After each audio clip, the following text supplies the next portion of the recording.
Guys and gals, we are glad you are here.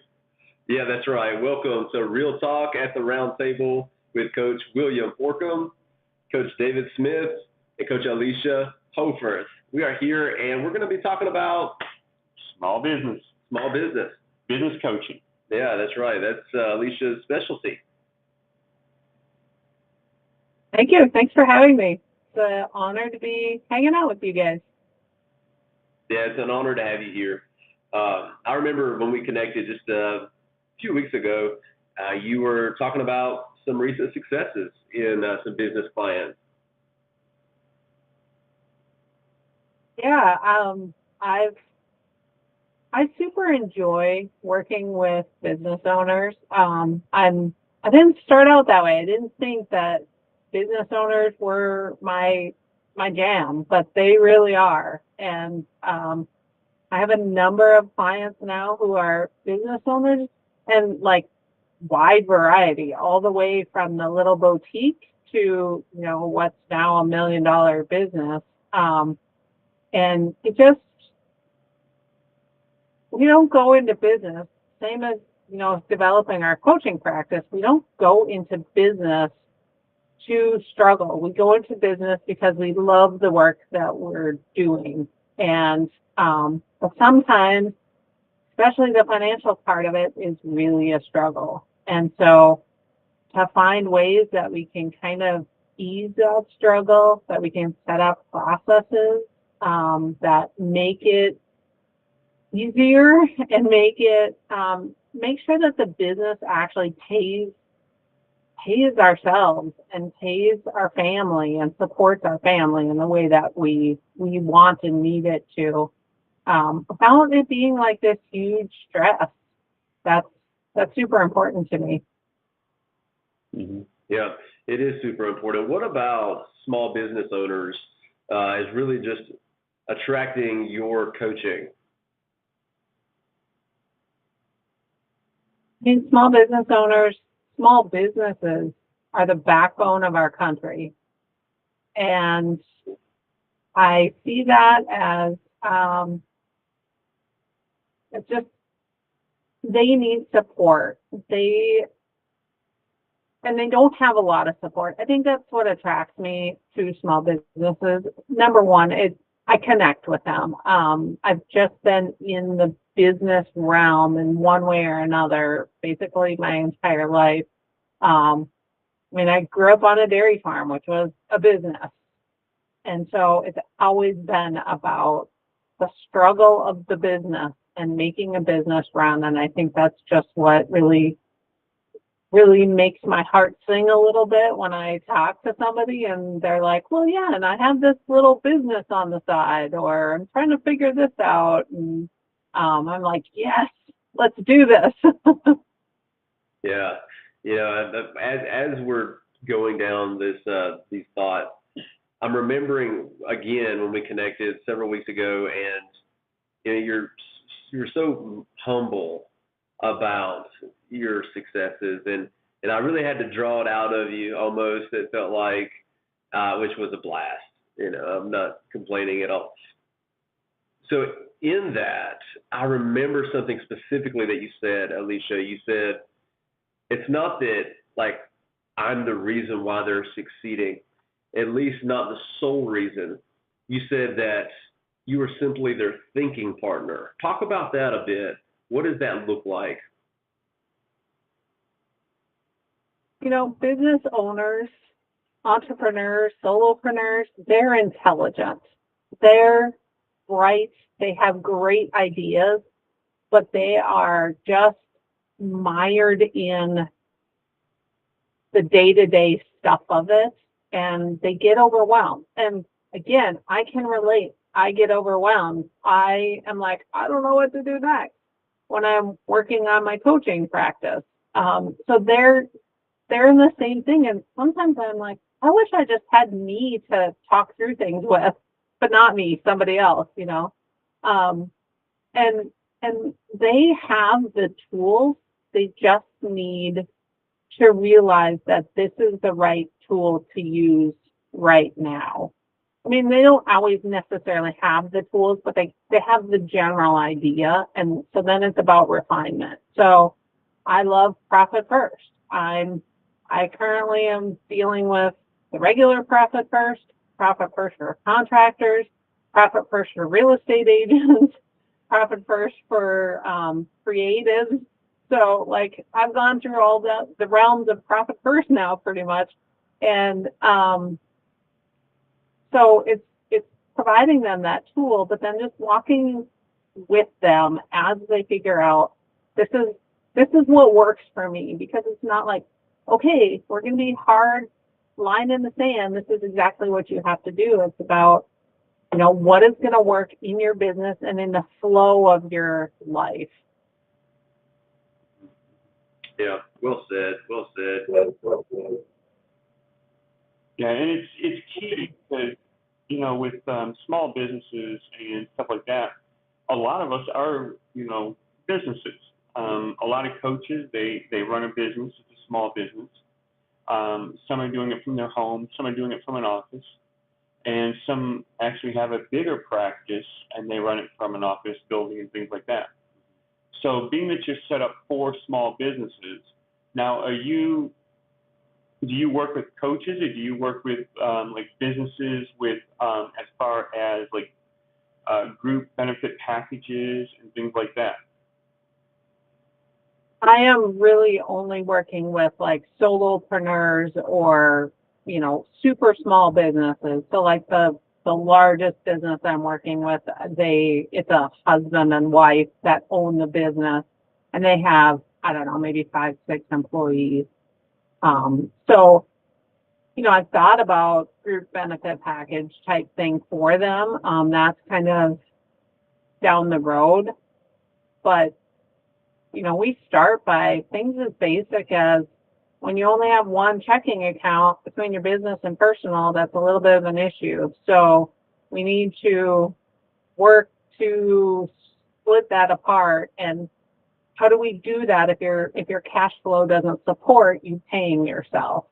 So increasing the revenue within the company so that revenue can then pay you as an owner, so that your personal budget then can actually function appropriately.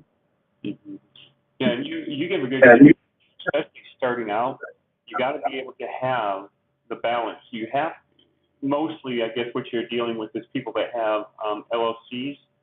DBAs, they usually typically use one account, but an LLC, they need to have a separate account and keep money separate, so it gives you that protection. Because as you combine your money, it breaks that protection LLCs give you. Yeah, and even a DBA, I mean, it's a good practice to just separate it. It's super easy to create extra accounts, and that's the Profit First version is really like you create a whole bunch of accounts. And I mean, I use it for my business. I'm actually still a DBA, and I love it. I think it's just awesome. I love the fact that I have this little profit account that's like growing, and I'm like, ooh, this is cool. So it's like super empowering to small businesses, whether they're tiny like me, or this client that I have who has like a candle business. Like her business is a micro business. She's working to support her family, and it's tiny, but she loves the fact that, yes, she has a set amount of compensation that goes to her. Plus, she has this little bit of profit that's kind of building, and she can do something with it then. Yeah, I really like that. I admire that. I think that there's something so fulfilling about doing something that you love, that you're called to do, and then, like you said, doing it for an extra income stream to help support your family. Kudos to our small business owners. That's right. Absolutely. The struggle is real. And you got to start somewhere. Yeah. And then build your way, keep moving up. Yep. So let's say I'm just starting out in business. I don't have a business account yet, and I literally just got my first client, or actually, let's say I don't even have a client, and I'm still working on getting a client.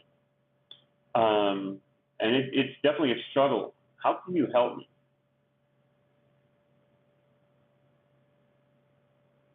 Say that I'm the best person to help you get a client per se, but I am the best person to help you set up your system so that as soon as that client is there, you have the systems in place to make sure that you're not only able to pay yourself, but you're able to put money back into your business in an appropriate way and really have that balance between growth and stability and paying yourself.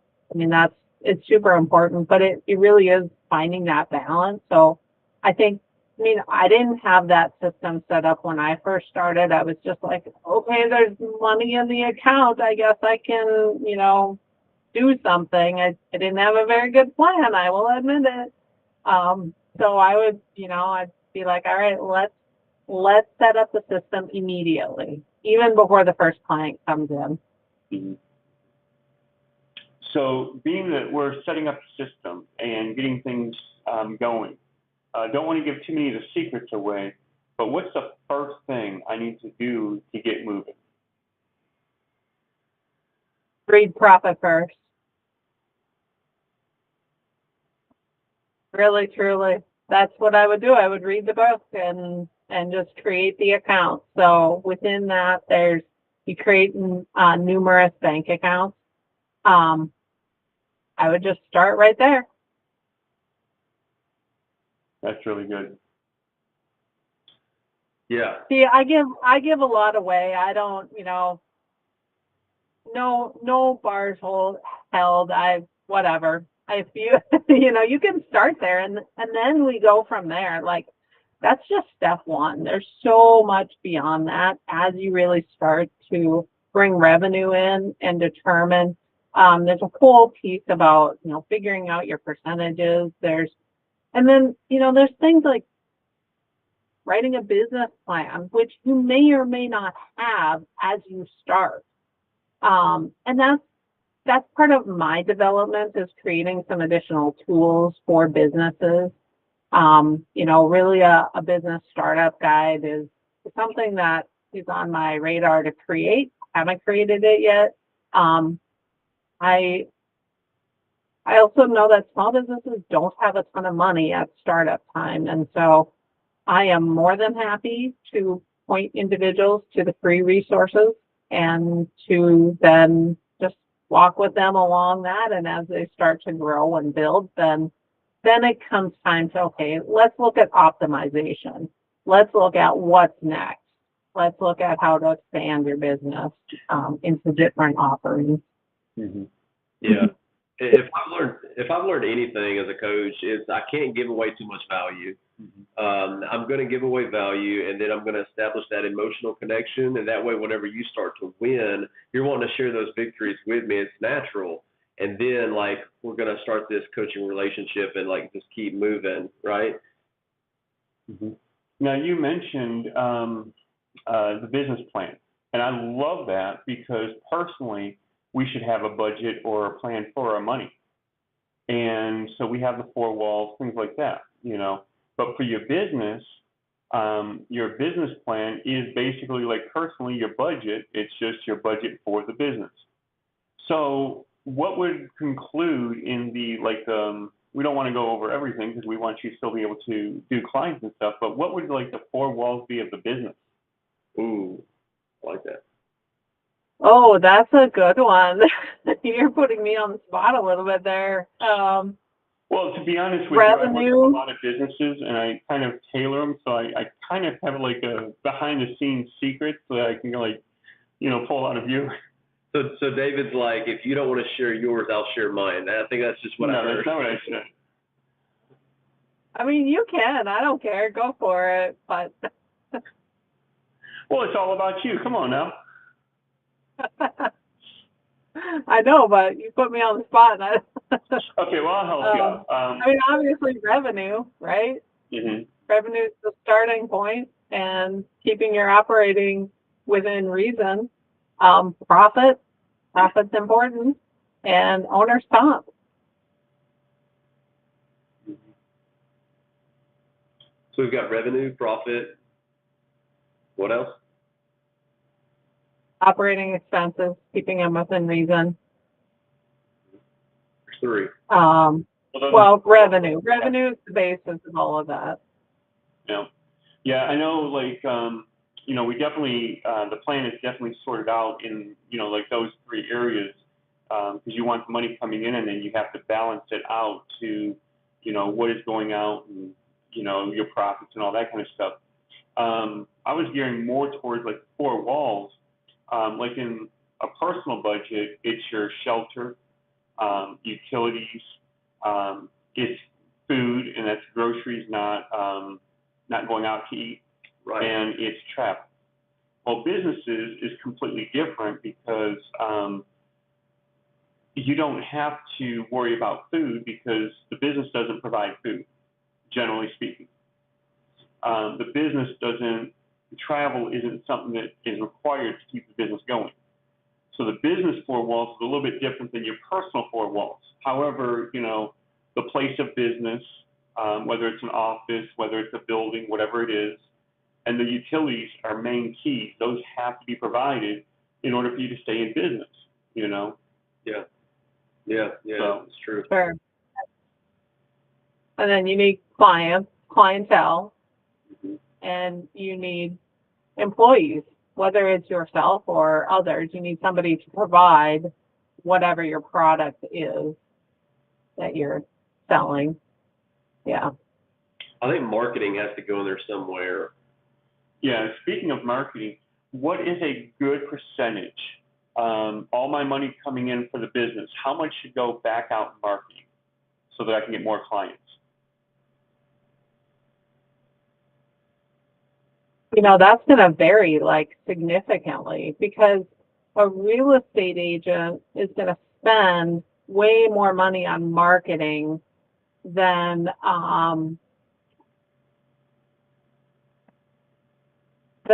even say a contractor. A much higher percentage, I should say, of their operating expenses. So I don't have a good number for you. Very, very industry and specific business specific. Sorry, that was a lot of specifics there. Mm-hmm. You know, I do know that as a business spends more in marketing, they get more clients. So the businesses that spend more money for marketing, like I know there's one business that spends thousands of dollars every single month. Right.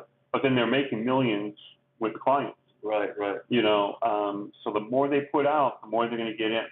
You know, and that's a good point. You know, if people don't know we exist, they can't hire us, right? I mean, that's kind of obvious.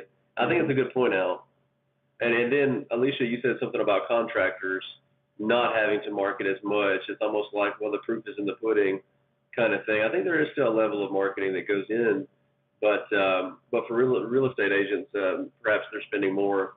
What about for us coaches? Like if we're just going to zone in on personal development coaches, what's a good percentage you think, David, for us coaches to market? Well, that's a good question because, you know, the thing is like if you're getting leads, that's marketing, right? But typically speaking, you want to do about 30%, and then you're going to get more clients. So now that's a high percentage. You want to get high clients. Right. Now think of it this way. A lot of the coaches listening to here are Ramsey coaches, Tony Robbins coaches. They have a network that feeds them clients. You pay a little bit for the leads, but you can't live off of those leads. So you need to build your own practice as well. Right. So when you build your own practice, you work off of those for a little bit as you build your practice. And in my personal opinion, I say throw everything into marketing for the first for the first half of the year? You know, something that I was thinking about just now in this string of moments is, we've got the revenues, like the monthly revenue, 30%. And I like that number. I think it's a solid number, and I'll come into agreement with that. But like not only the revenue part of it, but also it's like the time part of it. Mm-hmm. Like everywhere I go and every conversation that I'm having, it's like 30% of it needs to be about the business. Whether I'm handing out business cards, talking about podcasts that are coming down the pike, new practices that I'm like putting together, whatever it is. Like 30% of my conversation, too, on top of the revenue, needs to be marketing. What do you guys think? I think that's a really good point, William. And I think that's where the difference in industry comes in, because, say, a contractor may not spend as much hard cash on marketing, but they spend more time.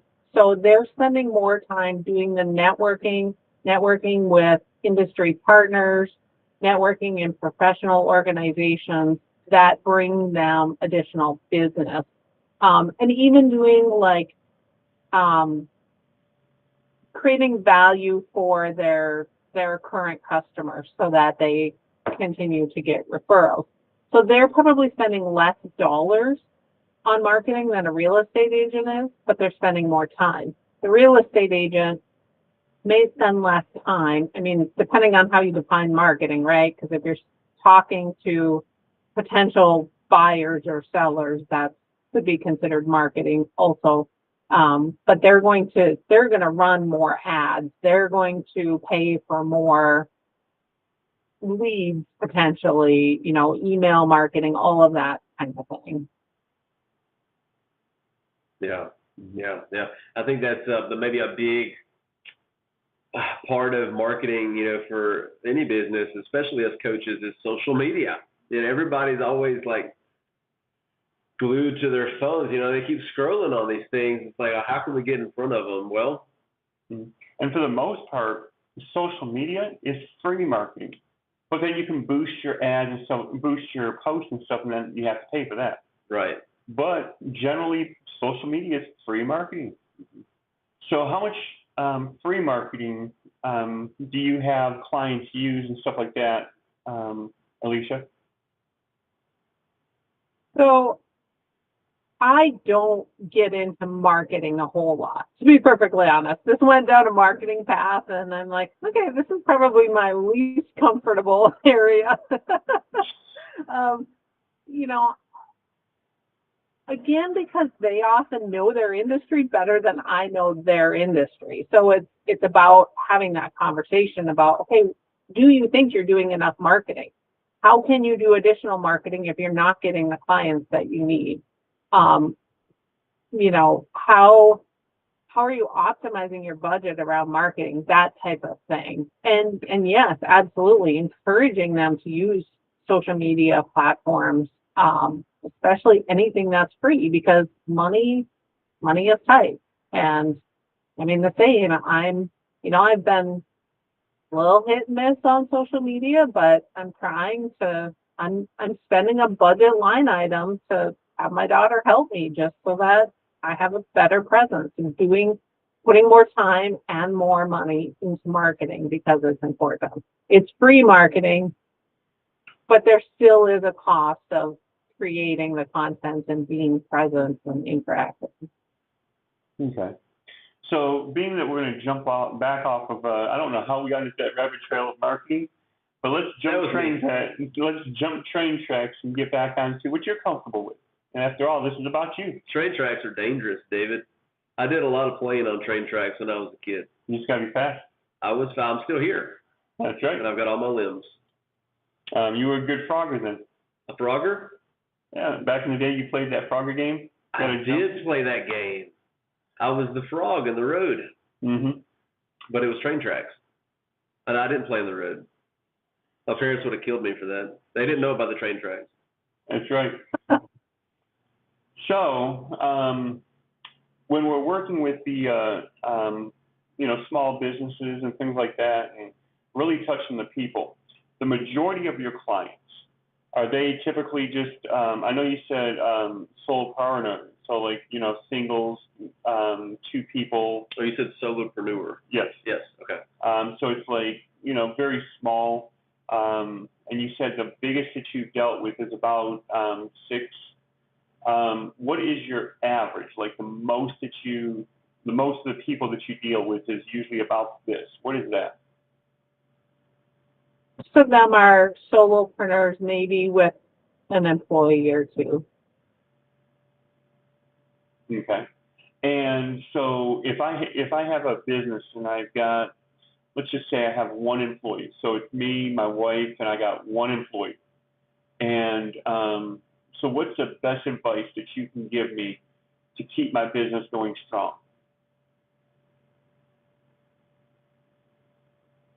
Make sure that your business and personal are split as the starting point.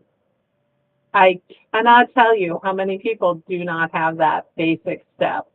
They really, even if a portion of their business is separated, they have other aspects of it that are still intermingled. And so that really is the starting point. And then the second thing is have a plan. Have a plan for your business. Have the business plan and let that guide you.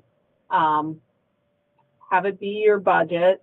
Have it be your growth platform, your roadmap, and work with somebody. If you can afford it at all, it's worth having somebody that can sit down with you a couple times a month and just say, okay, this is what I'm dealing with today. This is what I've been dealing with for the last 2 weeks. Let's play those situations through. Let's figure them out, and let's create together, because it's all together. It's not the coach saying, do this. It's let's come up with an action plan for the next 2 weeks. These are the tasks that need to happen. And my clients tell me, they're like, yeah, I love that we meet every 2 weeks because it keeps me, we always use the word accountable, but that's the reality. It makes me get these things done. I'll be, like 4 days out from our next session, and I'll be like, oh, shoot, I don't have my stuff done. And I get on it and make sure I get it done. That's what they tell me. So it really works that way. Like, we keep driving forward because we're working together and because we're holding each other accountable. Now, we are just about to open up the comment section for questions. They've been open, but we want to encourage those questions to come in on the comment section, and we'll address those as they come. But before that, I definitely want to ask into that word accountability, Alicia, that you just mentioned. What does that look like? Because I know that that word a lot of the times has negative connotations around it, much like the word budget. It's almost like, did you go do what you were supposed to do, like with the finger pointed? What does accountability look like with you as a coach? I think the negative connotation comes from more of the idea of parent and child, and of an unwilling participant. So if the participant is not willing, then me holding them accountable seems icky. Then it's like, well, you didn't get X, Y, and Z done. Seriously, it's like me coming home and my daughter's list for the day is not done. Then I'm like, okay, what did you do today? Like, you were here all day while I was gone. What did you actually do? That is not how it is in a coaching situation, because the participant, the person who's being coached, is willing and they are motivated. And if they're not, then they're not a good coaching client. They are there to make changes. They are there to really address the challenges that are in their business. And so they're willing to do whatever it is. The other piece of it is that I'm not coming up with the list. They're coming up with the list. We're talking through things, and through those things, it's like, okay, well, what does this mean for the next 2 weeks? What do you think you should be doing to move this forward? They come up with it. We review it at the end of the session. We review it through, check-in emails as needed. And that's really what it looks like. So it's a little bit different of a relationship, and I think that's what makes it more positive rather than negative. I like that. Thank you for answering. You know, it is definitely hard for us coaches to go into a coaching session or a consultation or something like that, you know, and the person across from us just, you know, arms crossed, doesn't want to be there, answering yes and no to open questions. It's like, okay, you know, what can I do to possibly encourage them to open up and feel more comfortable?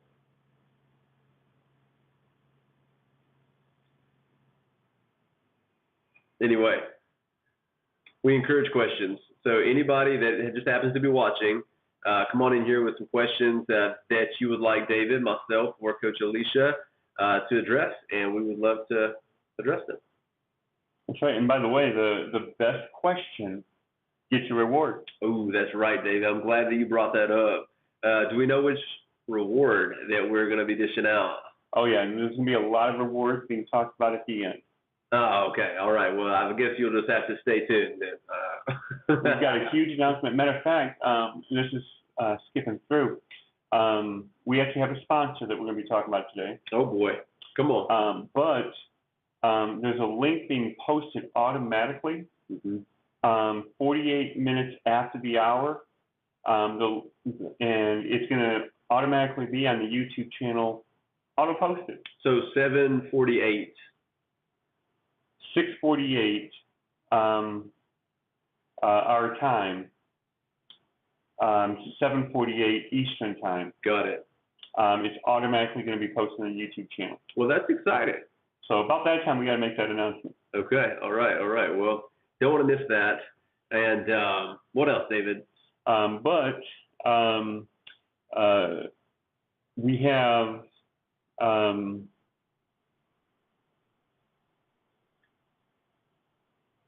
okay, so that's actually a good question. Yeah, it looks like we've got Sandra Longley. This is Rivera. Yeah, Rivera. Okay, that's yeah. There we go. I'm sorry, my glasses are not on my face. Sandra Rivera asked, balance growth. Them on balance growth. Maybe we can get a little bit more of a clarifying question. That's literally what it says. Them on balance growth. I'm not sure exactly what you're meaning, Sandra, but feel free to retype the question. We'll address it. So yeah, Alicia, what about that person? I think it's happened to all of us, but I want to hear from you, Alicia. Like that person that is just closed off, hands crossed. They don't want to. Yeah, there we go, David. Thank you. They don't want to answer. They don't want. They're there because their wife told them to be there, like, or vice versa. How do you even go about addressing them? About drawing out what their concerns are, what their goals are, you know, really putting them on the spot a little bit. Oftentimes in that situation, the other individual, I mean, usually you don't have somebody that's that way unless it's like part of a couple, because they wouldn't be there, right, if they're that closed off. So a lot of times it's about asking specific pointed questions, open-ended but pointed to them, to say, you know, if you could go anywhere in the world, where would you go? Like, that's just an opener that can be built upon. If you had any type of car, what type of car would you have? You know, and then you can gauge a little bit, like, okay, do they like travel? Do they like cars? Do they like houses? You know, like, where is their kind of sweet spot? And then you can build that to start breaking that down a little bit and hopefully engaging them. What do you guys do? Because you dealt with that situation also. Well, I think it's a good point that you brought up. You know, it's going to be 9 times out of 10 a couple, because if it's just a single, they're paying to be there, right? So they're not like they want to be there. So yeah, you know, in that situation, I also like what you said. You say you're wanting to get them involved. At the end of the day, no matter if we are wanting to be there or not wanting to be there, we all want to feel heard, understood, seen. And I think that's part of that, isn't it? Like asking those pointed yet open questions, getting them involved, giving them a voice, and giving them the benefit of the doubt. So I like that. And it's something that I do actively in coaching sessions. What about you, David? Well, I know, like, when I'm dealing with one-on-one clients, matter of fact, I had a Marine. He was still active duty in the Marines, and I can't really talk too much because of privacy, but he was active duty. He was full on in the camera. He's like, yeah, yeah, yeah. His wife is like way off over here in the background. As we started coaching and started getting into that philosophy, she started coming up into the camera. By about the second month, she's pretty much in the camera. By the third month, she's like a little bit closer. By the fourth month, she was hand in hand with the Marine. And so it was phenomenal how she got drawn in because he was the one that wanted to do it. And she got drawn in because she seen that it wasn't about him. And it wasn't about he's right, she's wrong. It was about the two of them are together in this journey because they are husband and wife. So when she seen that it was, the two of them, she came in and she engaged. Now, as far as business, husband and wife, it's easy because, one wants to draw the other one. They both want to change the other person. But in business, typically, everybody is equal in the business because if they're not in the business, right? But they join the business because, like, for instance, my brother and I, we have a pool company. And we were together in it and working. And then when I moved, I became a silent partner. So in that, we were on the same page, and then we became different. So I kind of took a step back, and he was in the forefront. So it does happen from time to time, but generally speaking, everybody involved in the business is full throttle in the business. Yeah, that's awesome, David. Really cool, really good story. I really like the the way you told it about the intensity of the Marine, and he's like in the camera, yeah, and his wife is feeling excluded, doesn't really want to be there. But then after month 3, she's hand in hand and they're doing it together. It sounds like you really helped him create that safe place so that she is like ready to engage, because let's face it, if we don't feel safe, we're not going to engage. That's so cool. Now, it looks like we do have the question back with some clarity. Thank you, Sandra. Some clients want you to help grow their balances. Do you help them with the debt management and reduce losses, or do you also assist with balance growth? That's a good question. Yeah, absolutely. Thanks for submitting that. Yes, and yes, and yes. It's all part of it. So, yes, we have to eliminate the debt or reduce the debt significantly to be able to grow long term. That is really just a fundamental piece of the picture. We cannot be constantly drowning in debt.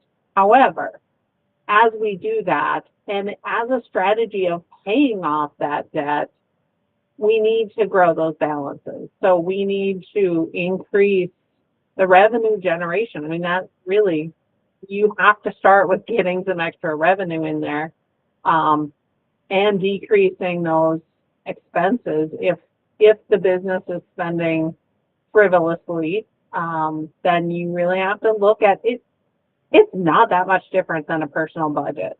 It is always a balance between what you're spending, what you're bringing in, and what your debt, burden is. Until you get to the point where you're wealth building and you're growing.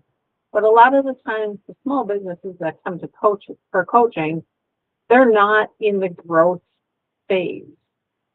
They may be kind of growing, like on the surface, but they're not actually growing a healthy business because they're limited by too much debt, or their operating expenses are just out of line, and then they don't have that balance. So fundamentally, it is about the balance of all of those things being built up at the same time. I don't know if that makes sense, if that answers the question. If you guys have anything else to add or clarify. Yeah, 100%. I like how you said yes, yes, and yes to begin. I like that. Well, you know, one thing, and this kind of brings up a good question. So personally, we get loans, and you know, I'm struggling to get a loan, and here we are against loans. We can do things without loans. Business, you also have different perspectives. So a business doesn't have to get a loan. It's just like, personally, you want to go to school, you don't have to get a loan. I mean, you can, student loans, you know, they're real big, but we are against them, and we like to pay them off as fast as possible. Amen. But there's a different way to go. So like when you're going into college, you can get with grants, which you don't have to pay back. Right. Same thing with businesses. You just get a business partner. Come on. Have you ever seen Shark Tanks? You know, they're looking for business partners. Hey, I could use your expertise. I'll give you 1%. Give me $1 million and I'll give you 1%. Well, I'll give you the million, but I'll take 5%. You know, so there's negotiation, but there's business partners, which is not a loan. They actually are part of your business. Yeah. You know, so there's just different ways of doing it when you're with businesses versus individuals. Which is another great reason to really know and to really lean into your why, your vision. Because if you really believe, when we really believe in our vision and our why, and we sit down with these partners, these potential partners, we can cause our belief to be contagious, and then they start to believe, and then they're our partner, and now we've got money, capital, more capital to do things with. I mean, it's so important. Yeah, that's where the business plans come in. That Alicia was talking about. Absolutely. Yeah, angel investors, you know, even crowdfunding, all of those mechanisms that help you build the business without debt require you to have a really strong why and a really strong vision for your business. So to your point, William.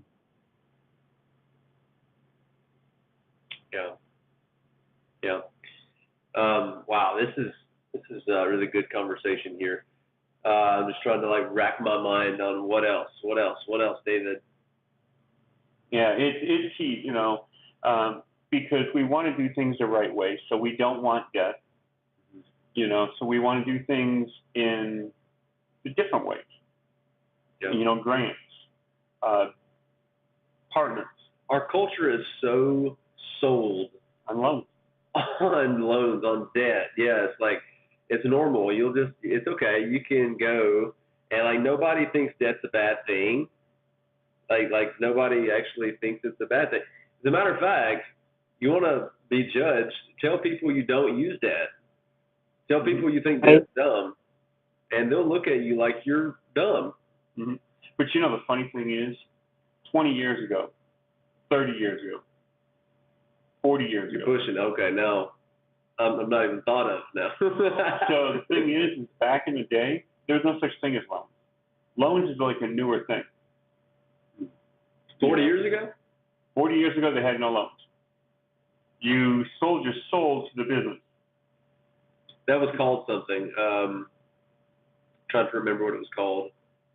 But basically, they didn't have loans. It was a different type of thing. It was basically still a loan, but you made yourself kind of like stuck in the business until that was paid. Pretty sure there were loans 40 years ago. They just did it differently. Sure. And so that's where you got tied into the business for the rest of your life, because they would keep getting you deeper and deeper into that business. So you didn't have, like, Bank of America didn't give you a loan. The job gave you a loan. Right. Yeah. And they didn't call it a loan. They call it, and I'm not going to say what they called it, but it was like basically, in a nutshell, slavery. That's what I was going to say. I just didn't want to say it. Enslavement. Yes, that's better. The shackles and the chains. So now I do want to mention with our sponsor, they will give you $100. For those that have heard of Chime out there, if you don't have Chime, there's going to be a link below. That is today's sponsor, that they will give you $100 when you sign up. How about that? So they're today's video sponsor. Really cool. Also, I'll take $100. Can I do it? That's right. Also, there's something that is being released very shortly. By the time I get done, it's going to be automatically posted. We are doing the March Madness because we are mad about June Madness. That's right. Thank you, Will. So we are mad about June. And as soon as I get done with this, we're going to bring up our next question. Wait, why are we mad about June? Because it is hot, and we got some sizzling information for you. We're mad about the heat. That's right. And not so really. It's not hot here. Come on, guys. Wait, remind us where you are. North Dakota. I knew I heard the accent. I love it. But down in the south, it's hot, and we're mad that we got sizzling deals. We're so mad. So for the people out there, we have what's called an absolute CRM. It's an all-in-one program. It gives you marketing. It gives you CRM, email campaign drips. It gives you everything. Social media posting, which alone is worth the value. Yep. Now, for the month of June, or for the first 2 weeks up until June 15th, they're knocking $300 off. Come on. The setup is completely wiped out. That's the setup fee. That's the setup fee. And then to make it even worse. Worse or better? Better, but better for you, worse for the company. Ah, got it. AI employee handles all the automations. Stick it to the man. That's right. All the automations are going to be taken care of. Answering your website questions, answering telephone questions, taking care of it so you don't even have to do it. So when you sign on to the website, to your website, there's a bot in the corner that says, how may I help you today? But you don't even know it's a bot because it's a picture of a person. and it's so good with the questions, it's nothing like the bot. And like, so you could call the number that you like provide, and again, it's a bot, but you don't even know it's a bot because it sounds like a person. That's right. And this thing can even schedule coaching sessions for you. Yep, and that's the whole objective. While you're like with the family.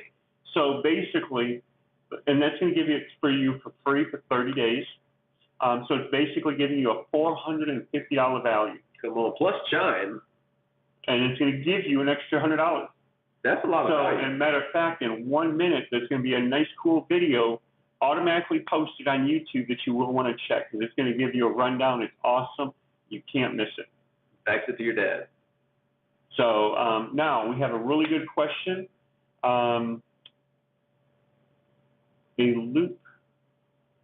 A long time ago, loans were achieved by reputation and handshake. I like it, Sandra. Mm-hmm. Look at her. Now, Sandra's from Texas. And one thing we know about Texas, they still do handshakes.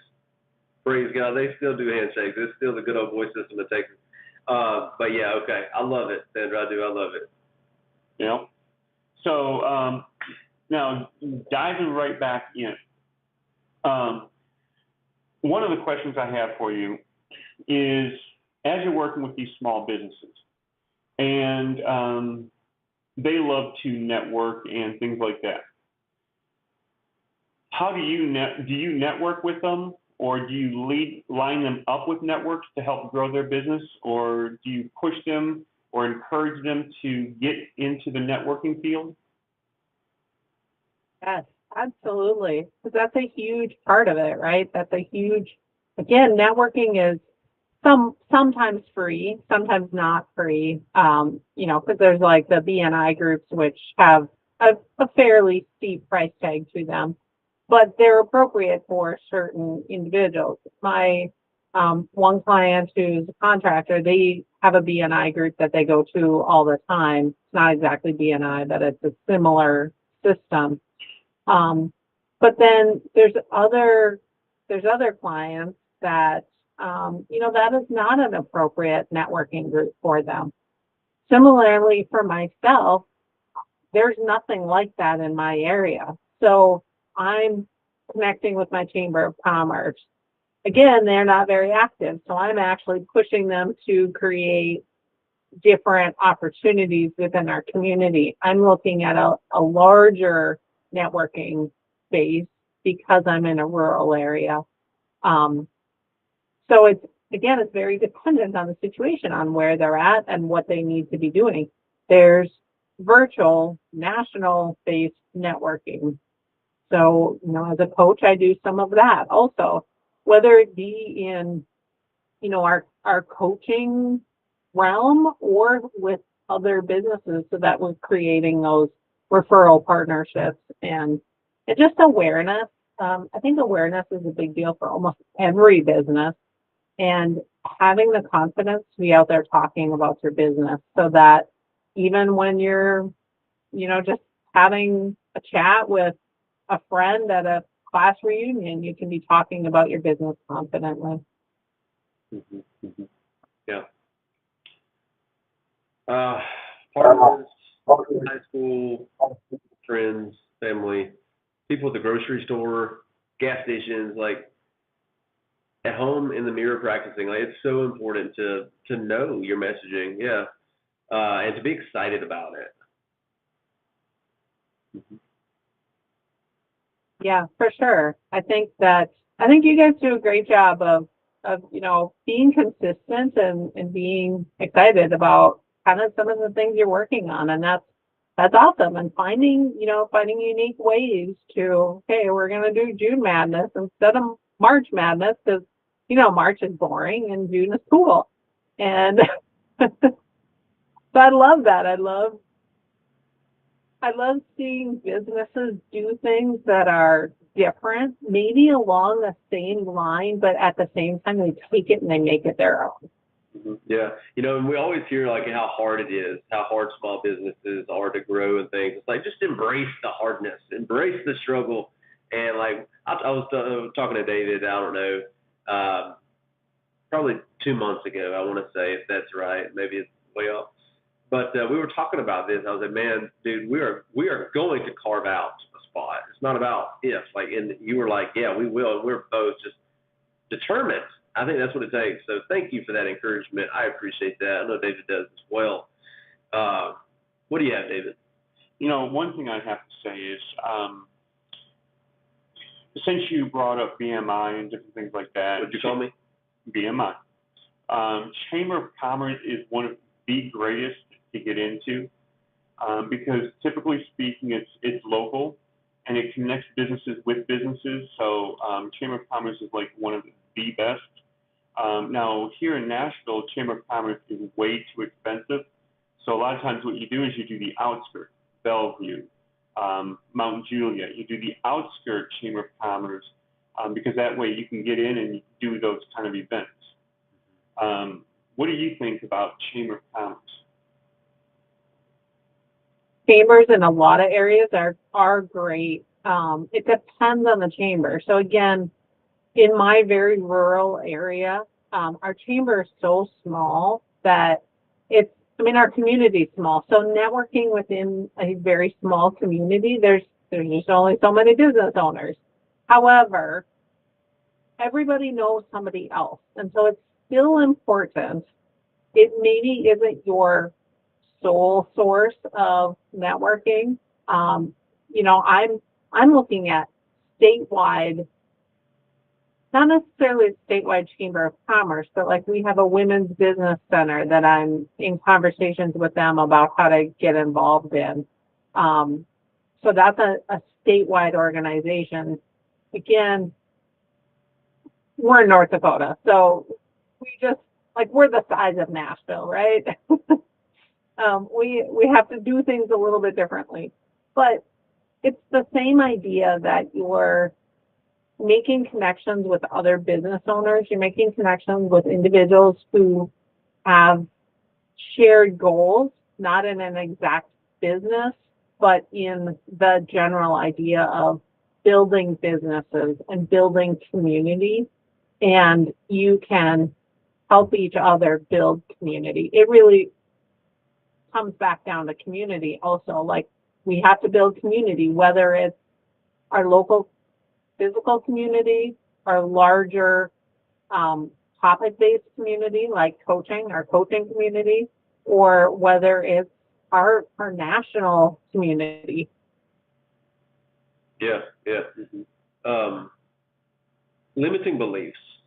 I know that we're towards the end, but I feel this pull just to bring up limiting beliefs. We are surrounded by people that are plagued with limiting beliefs, and I am in that. I don't want to exclude myself. And whenever I'm coming up against a limiting belief, a lot of the times I'll confess it to myself, just get it out there. And that alone is powerful. And then it's like I start to